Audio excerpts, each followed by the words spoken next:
जादुई टापू। गणेश और उसका दोस्त राघव दोनों नाव चलाते थे।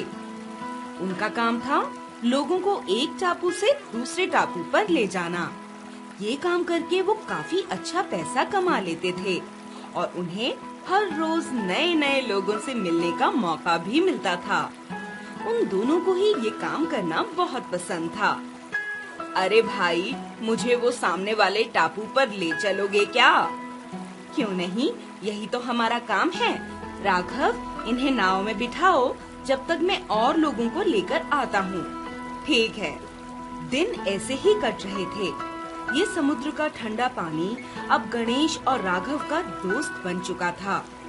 दिन भर इन लहरों के बीच नाव चलाना जैसे अब उनके लिए बच्चों का खेल बन गया था। कई बार समुद्र में तूफान आ जाता था। ऐसे समय में गणेश और राघव समय से पहले ही अपनी नाव को सुरक्षित जगह पर बांधकर घर चले जाया करते थे। लेकिन एक दिन ऐसा नहीं हो सका। उस दिन गणेश और राघव कुछ यात्रियों को दूर के एक टापू पर छोड़कर वापस लौट रहे थे। मौसम बिल्कुल साफ था और धूप निकली हुई थी। लेकिन जब वो दोनों बीच रास्ते में थे, तब मौसम ने ऐसी करवट बदली जिसका उन्हें कोई अंदाजा नहीं था। अचानक से तेज बारिश होने लगी और समुद्र में भी ऊंची ऊंची लहरें उठने लगी। अब क्या होगा? कुछ मत पूछो, बस नाव चलाते रहो। अगर भगवान ने चाहा तो हम सुरक्षित अपने टापू पर पहुंच जाएंगे। तेज बारिश के कारण नाव में पानी भरने लगा था और नाव डूबने का खतरा बढ़ने लगा था। राघव, तुम नाव से पानी बाहर निकालो और मैं नाव चलाता हूँ। इससे पहले कि गणेश और राघव कुछ सोच समझ पाते, एक ऊंची लहर उनकी नाव से टकराई और नाव को पलट दिया। समुद्र का तेज प्रवाह दोनों को अपने साथ ले गया। अचानक से लगे झटके से गणेश और राघव बेहोश हो गए और खुद को बचाने के लिए कुछ नहीं कर सके। समुद्र के पानी में बहते हुए दोनों एक टापू पर जा पहुँचे। मैं कहाँ हूँ? राघव, राघव, उठो, देखो हम कहाँ आ गए हैं। अरे गणेश, मैंने तो ये टापू कभी नहीं देखा। क्या तुम यहाँ पहले आए हो? नहीं, मैं भी यहाँ पहली बार ही आया हूँ।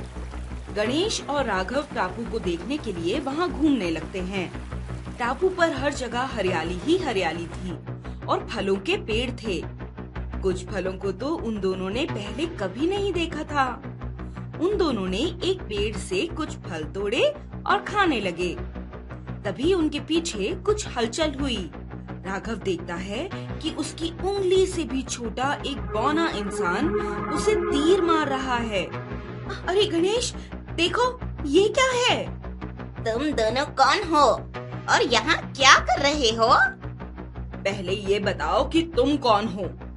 ये बौना राज्य है और यहाँ हमारे महाराज तारक का शासन चलता है। मैंने तो बौने लोगों के बारे में सिर्फ कहानियों में ही सुना है। मुझे नहीं पता था कि बौने लोग असली में भी होते हैं। इतने में वहाँ पर बहुत से बौने लोग आ जाते हैं और उन दोनों को उठा के महाराज के पास ले जाते हैं। महाराज उन दोनों को देखकर एक पल के लिए तो घबरा गए। फिर बोले, महाराज, तुम दोनों यहाँ कैसे पहुँचे? महाराज, हम दोनों को समुद्र की लहरें यहाँ तक बहा कर ले आई हैं। हम दोनों का इरादा आप लोगों को नुकसान पहुँचाने का बिल्कुल भी नहीं है। तभी एक मंत्री कहता है, लेकिन महाराज, अगर हमने इन दोनों को छोड़ दिया तो बड़े लोग हमारे इस टापू पर भी कब्जा कर लेंगे। तुम ठीक कह रहे हो। इन दोनों को जंजीरों से बांध दो और समुद्र में फेंक दो। गणेश और राघव घबरा गए। वो दोनों महाराज से प्रार्थना करने लगे, महाराज, हमें छोड़ दीजिए। हम वादा करते हैं कि हम किसी को भी इस टापू के बारे में नहीं बताएंगे। पहले तो महाराज तारक ने उनकी प्रार्थना सुनने से इनकार कर दिया, लेकिन बाद में उन्होंने गणेश और राघव की बात मान ली। ठीक है, लेकिन अब तुम लोग यहाँ से जाओगे कैसे? हम लकड़ी से नाव बना लेंगे और उस पर बैठकर यहाँ से चले जाएंगे। नाव? ये नाव क्या होता है? क्या तुम लोग हमें भी ये बनाना सिखाओगे? क्यों नहीं, जरूर सिखाएंगे। वो दोनों बौने लोगों को नाव बनाना सिखाते हैं और बदले में महाराज तारक उन्हें वहाँ से सुरक्षित जाने की इजाजत दे देते हैं। अपने टापू पर वापस पहुंचकर गणेश और राघव एक बार फिर से नाव चलाने का काम करने लगे। अपने वादे को तोड़ते हुए उन्होंने बौने राज्य के बारे में सभी को बता दिया, लेकिन इस जादुई टापू को इसके बाद किसी ने नहीं देखा और बौने लोगों की दुनिया एक रहस्य बनकर ही रह गई।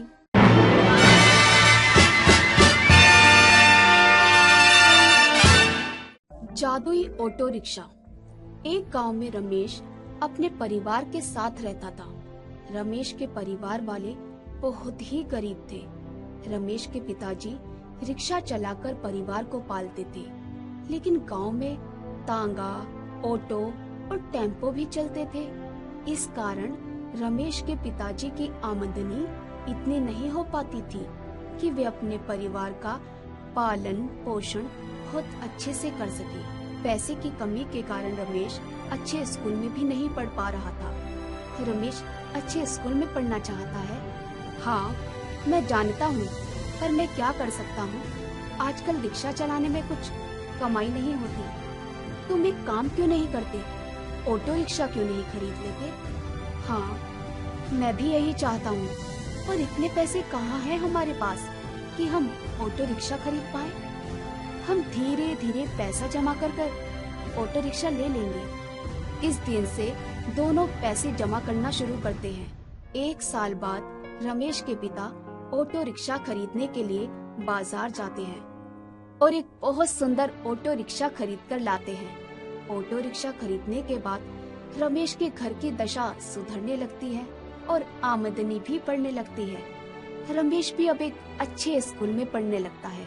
सब कुछ अच्छा होने लगा था और वो तीनों ही खुशी से रहने लगते हैं। एक दिन रमेश के पिता ऑटो लेकर नहीं गए थे और घर पर ही थे। जब वो शाम को बाहर जाते हैं तो ऑटो रिक्शा बाहर नहीं दिखता, तो वो परेशान हो जाते हैं। लेकिन कुछ ही देर में उनका ऑटो आता दिखाई पड़ता है, तो वो बहुत आश्चर्य में पड़ जाते हैं कि बिना ड्राइवर के ऑटो कहाँ और कैसे गया था। जैसे ही वे ऑटो रिक्शा के अंदर देखते हैं तो बहुत सारे पैसे मिलते हैं। रमेश के पापा समझ ही नहीं पाते कि आखिर ये कैसे हो सकता है कि ऑटो रिक्शा खुद कमाई करके ले आया। कुछ तो गड़बड़ जरूर है। दूसरे दिन फिर रमेश के पापा रिक्शा लेकर नहीं जाते और इंतजार करते हैं कि शाम को क्या एक बार फिर वैसा ही होता है या नहीं। शाम को फिर वही होता है। रिक्शा अपने आप मार्केट चला जाता है और जब शाम को वापस आता है तो रिक्शे में बहुत सारे पैसे होते हैं। रमेश के पापा समझ जाते हैं कि ये कोई साधारण ऑटो रिक्शा नहीं है।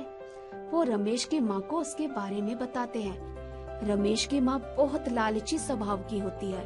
वो कहती है, तुम अब रिक्शा ले जाना बंद ही कर दो, रिक्शा खुद ही सारा काम कर लेगा। पहले तो रमेश के पापा को ये बात अच्छी नहीं लगती, लेकिन बाद में वो मान जाते हैं। ऐसा बहुत दिनों तक चलता रहता है और रमेश के पापा को आलस करने की आदत पड़ जाती है। अब तो वो एक दिन भी रिक्शा लेकर नहीं जाते थे। पापा, आजकल आप रिक्शा लेकर क्यों नहीं जाते?